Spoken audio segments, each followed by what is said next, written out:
नमस्कार, सुप्रभात, स्वागत, अभिनंदन आप सभी का सबरंग कार्यक्रम में। मित्रों, आज सुबह सुबह एक बहुत ही प्यारे से मैसेज ने प्रेरित कर दिया मन को। मैसेज ये था कि हाँ, मैं अकेला हूँ, सब कुछ नहीं कर सकता। लेकिन ये किसने कह दिया कि मैं अकेला कुछ नहीं कर सकता? कितनी प्यारी सी बात है ना। हाँ, सब कुछ तो नहीं किया जा सकता, लेकिन मैं कुछ तो ज़रूर कर सकता हूँ। कई बार हम अपने आप को अकेला समझकर बहुत निराश हो जाते हैं कि किसी का साथ नहीं मिल रहा है, सहयोग नहीं मिल पा रहा है और मैं अकेला क्या कर पाऊँगा।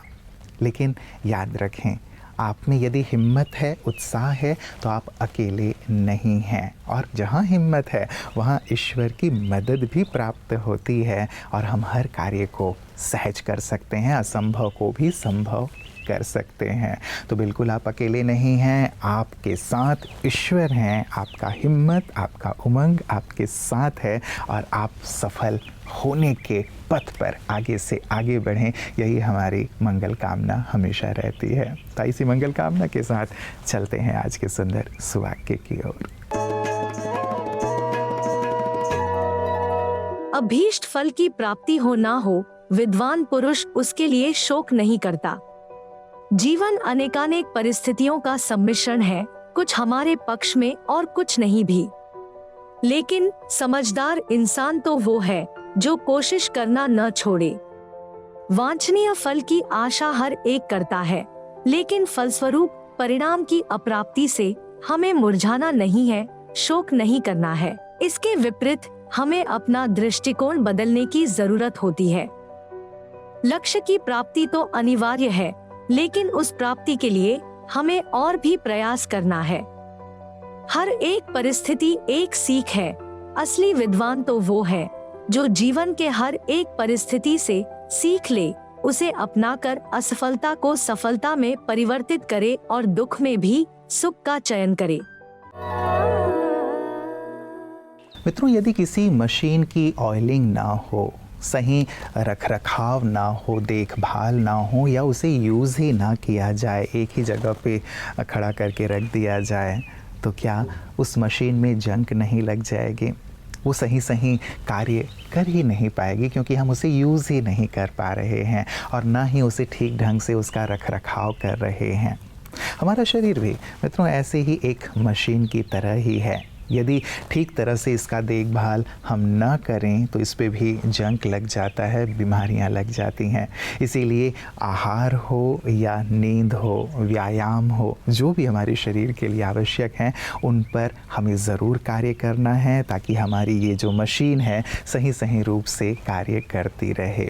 और प्रतिदिन हम नई बातें भी आपके लिए लेकर के आते हैं, ताकि आप इस मशीन का सही ढंग से रखरखाव कर सकें और नई जानकारियों के साथ जागरूक भी रहें अपने स्वास्थ्य को लेकर। आइए देखते हैं आज इस खास सेगमेंट में आपके लिए क्या है सेहत की सुंदर बात।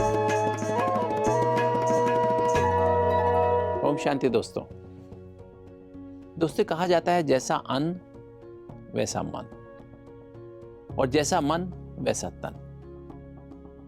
तो दोस्तों, ये भोजन जो है हमारे शरीर के लिए बहुत आवश्यक है। तो भोजन खाली शरीर के लिए आवश्यक नहीं, मन के लिए भी आवश्यक है और आत्मा के लिए भी आवश्यक है। भोजन कुछ कंपोनेंट्स हैं, जैसे उसमें से एक तो कहते हैं हम कार्बोहाइड्रेट्स हैं, एक प्रोटीन्स हैं, एक फैट्स हैं, विटामिन्स हैं, मिनरल्स हैं और पानी है। ये हमारे 6 कंपोनेंट्स हैं। तो दोस्तों, हमें जो है जो भोजन करना है उसमें ज़्यादा मात्रा में फाइबर होना चाहिए। Any food without fibre is a poison. जो आजकल हम मैदा, चीनी, गुड़, शक्कर, चॉकलेट्स खाते हैं, इनको फाइबर नहीं होता है। ऐसे फूड्स को अवॉइड करें। फास्ट फूड्स, जंक फूड्स, इसमें फाइबर नहीं होता है। और कार्बोहाइड्रेट ही एक ऐसा फूड है जिसमें फाइबर है। हमें दोनों फाइबर चाहिए, सॉल्युबल फाइबर भी चाहिए, इनसॉल्युबल फाइबर भी चाहिए। इनसॉल्युबल फाइबर वेजिटेबल्स में, सब्जियों में प्रेजेंट होता है और सॉल्युबल फाइबर फ्रूट्स में अवेलेबल होता है। ये दोनों बहुत ज़रूरी हैं। भोजन को हमें शुद्ध सात्विक भोजन खाना है, ऐसा भोजन जिससे हमारी सातों चैतन्य आत्मिक ऊर्जाएं बढ़ें, हमारी टीम मन पॉजिटिव हो।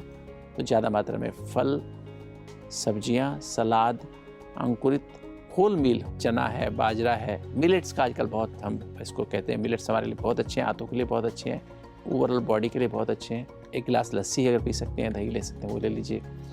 फिर 11 बजे फल खा लीजिए। फिर लंच के टाइम फिर आप सलाद पहले खा लीजिए, फिर सब्जी रोटी खा लीजिए। और आजकल जो ज्वार और चने की चपाती वो बेस्ट है, 2 हिस्सा ज्वार, 1 हिस्सा चना। फिर शाम को आप सब्जी रोटी खा सकते हैं, ज्वार और चने की रोटी खा सकते हैं। तो दोस्तों, और सोने के पहले 1 कप दूध पिएं तो बहुत अच्छा है, विदाउट शुगर। तो अगर आप ये भोजन करते हैं, देखेंगे आपका वेट भी कम होगा, ब्लड प्रेशर, डायबिटीज़ भी ठीक होगी, हार्ट की बीमारी भी ठीक होगी और आप अच्छा महसूस करेंगे। ओम शांति। मित्रों, कहते हैं कि शरीर को गति से लाभ मिलता है और मन को स्थिरता से, लेकिन आजकल इसके ठीक विपरीत हो गया है। हमारा मन गतिशील हो गया है और तन स्थिर हो गया है। इसीलिए बहुत सारी शारीरिक और मानसिक बीमारियां बढ़ती चली जा रही हैं। हम मन को स्थिर तो करना चाहते हैं, कई लोगों की ये शिकायत होती है, लेकिन मन स्थिर होता ही नहीं है। मन तो चंचल घोड़े के समान है, पवन के वेग के समान है, वो तो भागता ही रहता है, भागता ही रहता है। किसने मन को नियंत्रित किया है, ये तो संभव ही नहीं है। योग मन को स्थिर करने का बहुत ही सुंदर साधन है मित्रों। और जब मन नियंत्रित हो जाता है, स्थिर हो जाता है, तो तन को हम बहुत ही सहजता से साध सकते हैं, जीवन को सहजता से साध सकते हैं, जीवन में संपूर्ण सुख, शांति, आनंद और सफलता प्राप्त कर सकते हैं। कैसे योग मन को स्थिर करता है, यही हम योग एक जीवन दर्शन में प्रायः प्रतिदिन सुनते आ रहे हैं। आइए देखें कि आज इस खास सेगमेंट में आपके लिए क्या है। राजयोग या योग शब्द, इसका भारत से बहुत कनेक्शन है, क्योंकि योग शाब्दिक युज धातु से बना है, उसका अर्थ होता है जोड़ना। इसी प्रकार से आत्मा को परमात्मा से जोड़ना, अर्थात आत्मा को परमात्मा में लगाना, ये वास्तव में योग है। सबसे पहले अपने को, शरीर को भूलो, अशरीरी बनो, स्वयं को आत्मा समझो और परमपिता परमात्मा, जिसे हम शिव कहते हैं, निराकार शिव कहते हैं, जो ज्योति बिंदु स्वरूप है और जो परम धाम का वासी है, अपनी बुद्धि को वहाँ ले जाना और उसमें बुद्धि को लगाना, टिकाना, ही वास्तव में योग है। आत्मा एक ज्योति बिंदु स्वरूप है, उसमें मन, बुद्धि और संस्कार 3 चीज़ें निहित है। तो अपने संस्कारों को शुद्ध करने के लिए हम मन और बुद्धि का इस्तेमाल करते हैं और उसको परमपिता परमात्मा, जो कि ज्ञान के सागर है, शांति के सागर है, प्रेम के सागर है, उसमें लगा करके परमपिता परमात्मा में जो गुण है, उन गुणों को अपने में समाहित करना। क्योंकि जिसकी याद रहती है, जिसका जो संग होता है, उस संग का रंग लग जाता है।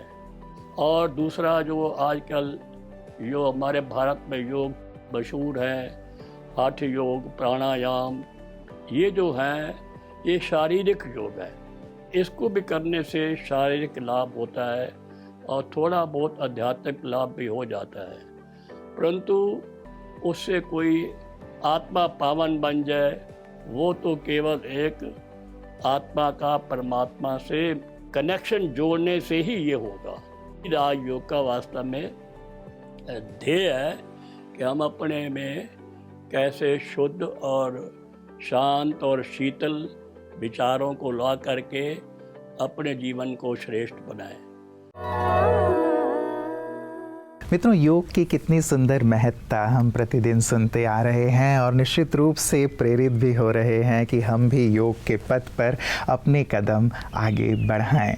सचमुच भारत का प्राचीन राजयोग इतना गहन रहा है जिस पर न केवल भारतवर्ष में लेकिन विदेशों में भी शोध होते रहे हैं और ये पाया गया है कि जो लोग योग करते हैं उनका मन पूरी तरह से शांत स्थिर होता चलता है और वो अपने जीवन में हर सिद्धि को प्राप्त कर लेते हैं। उनके लिए कोई भी कार्य असंभव नहीं रहता, यहाँ तक कि वो प्रकृति को भी नियंत्रित कर लेते हैं। सारी दुनिया, पूरी कायनात उनके नियंत्रण में आ सकती है यदि वो सही अर्थों में योग को समझते हैं और योग को करते हैं तो पूरी दुनिया ही उनकी अपनी हो जाती है। और वास्तव में यही जो भारत का प्राचीन राजयोग है उसे जन जन तक पहुंचा रही हैं ब्रह्मा कुमारी बहनें कि कैसे योग के माध्यम से आप स्वयं को और जग को जीत सकते हैं।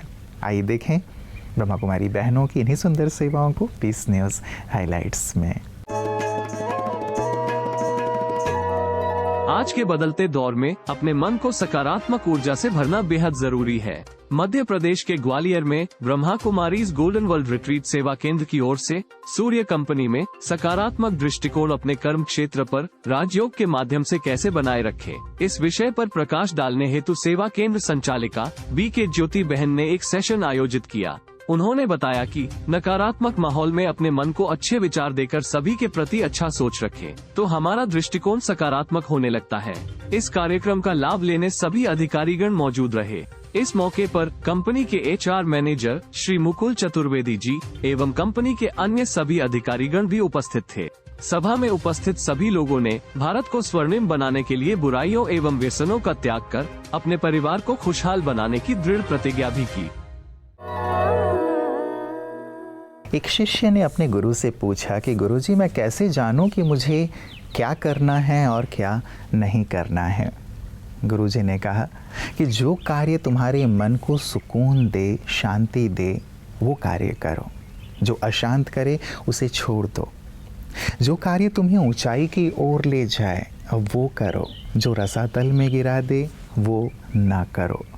जो कार्य तुम्हारे मन को, तुम्हारी आत्मा को शुद्ध और निर्मल करे वो कार्य करो। जो तुम्हारे मन और आत्मा को अशुद्ध करे, जिसमें गंदगी भर दे, उस कार्य से स्वयं को दूर कर लो। शिष्य की समझ में आ गया था।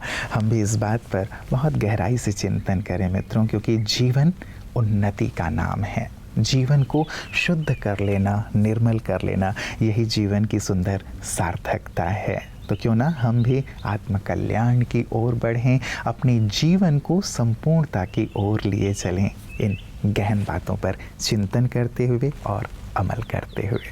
कल पुनः इसी वक्त आप सभी से सुंदर बातों के साथ मुलाकात होगी। तब तक अपना ख्याल रखिएगा। नमस्कार। ओम शांति।